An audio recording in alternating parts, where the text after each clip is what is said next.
po sa ating lahat. Ngayon ay share ko lang po sa inyo itong update ito mga tanim naming gulay.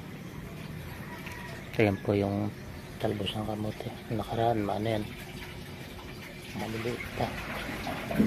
Ayan po, mahaba na siya.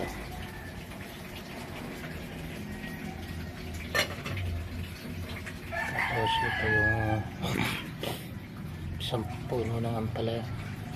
Isa lang po yun eh. May puno pa ng ano yan, malunggay.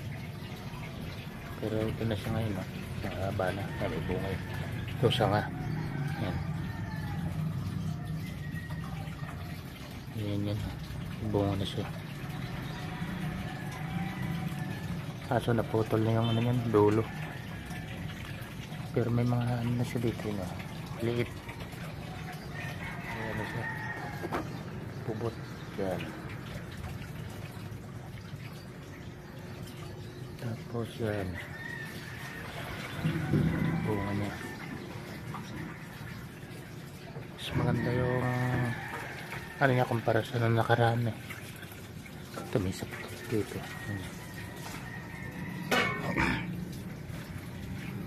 Yung nakaraan na puno dito. Tapos yung isa dito. Yan. Kaso madali namatay yun eh. Ito parang ganun din, naninilaw na rin. Ano na sa ano na po yan, lupa yan. Yung pangat pagka yung lupang binibili.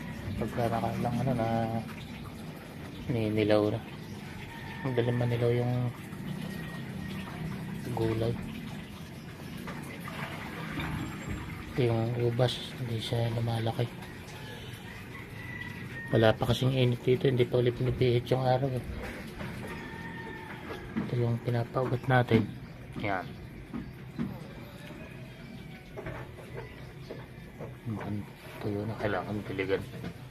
Wala langgam na eh. Ang kalamansi, may mga bunga po yan. May laking bunga.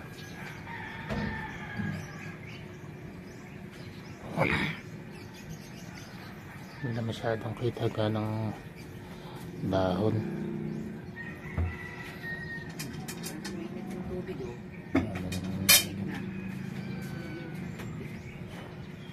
May magugulan ulit sa pagkailang araw ng ampalaya. Yung talbos ng kamote yan, medyo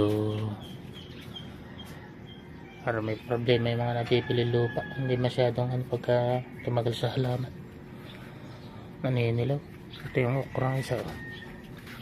Kung umpisa pa lang bumunga, pero parang yung dahon niya maputla, madilaw-dilaw baga.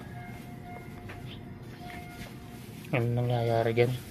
Parang magkakaroon ng sakit. Ito mga maliliit na sanga na ito, tatanggalin ito pag nagmunggo. Yalo na yan. Okay po, nandito lang po na. Maraming salamat po sa ating mga silent viewer. Shout out po sa inyo lahat. At maraming salamat din po sa walang sawa niyong pagsuporta sa akin, sa aking munting channel.